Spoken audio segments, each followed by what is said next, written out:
Episode 5 शुरू होता है, जहां बेन रेली और कैट हार्डी एक डाइनर में बैठे हैं। कैट उससे अपना पूरा सच बताने को कहती है। बेन उसे अपनी कहानी सुनाता है।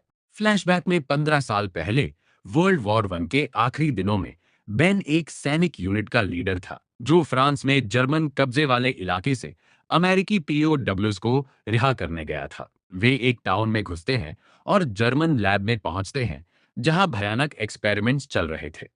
बैन अंदर घुसता है और कैदियों को देखता है, जो बेड पर बंधे हुए हैं। उनके शरीर में जानवरों के सीरम इंजेक्ट किए जा रहे थे। एक कमरे में वह एक आदमी को देखता है, जो आधा स्पाइडर आधा इंसान बन चुका था।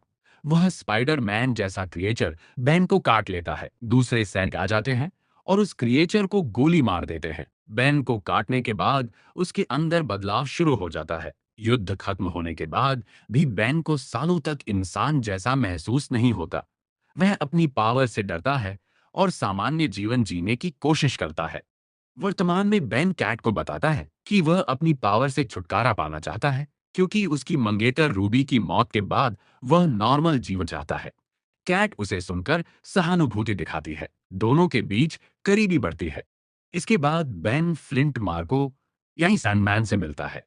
वह फ्लिंट की हालत खराब देखता है। फ्लिंट बताता है कि उसकी पावर अनस्टेबल है और धीरे धीरे उसे मार रही है। बेन कंफर्म करता है कि फ्लिंट मर रहा है। वे डॉक्टर एलिथिया फेबर के बारे में बात करते हैं, जो क्वींस में वीए हॉस्पिटल में काम करती है।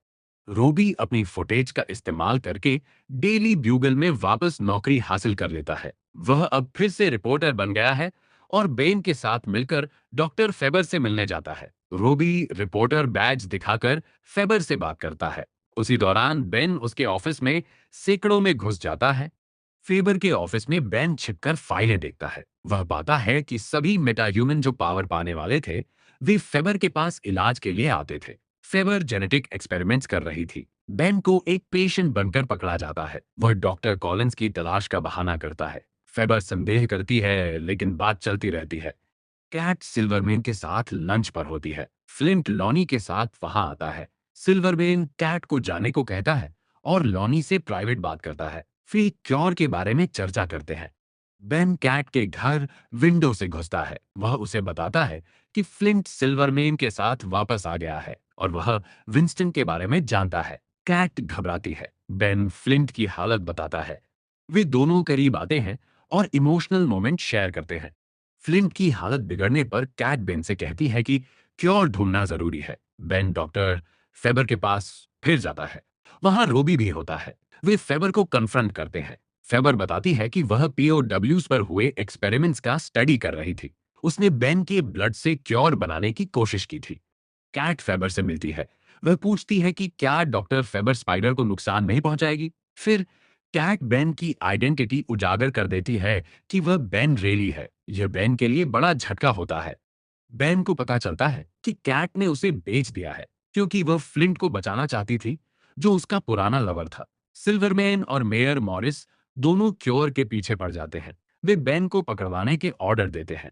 एपिसोड के अंत में बेन सदमे में होता है। उसकी ट्रस्ट टूट जाती है। वह अकेला महसूस करता है, लेकिन स्पाइडर बनकर लड़ने की तैयारी करता है। फ्लिंट और दूसरे विलेंस की अनस्टेबल पावर और क्योर की रेस तेज हो जाती है।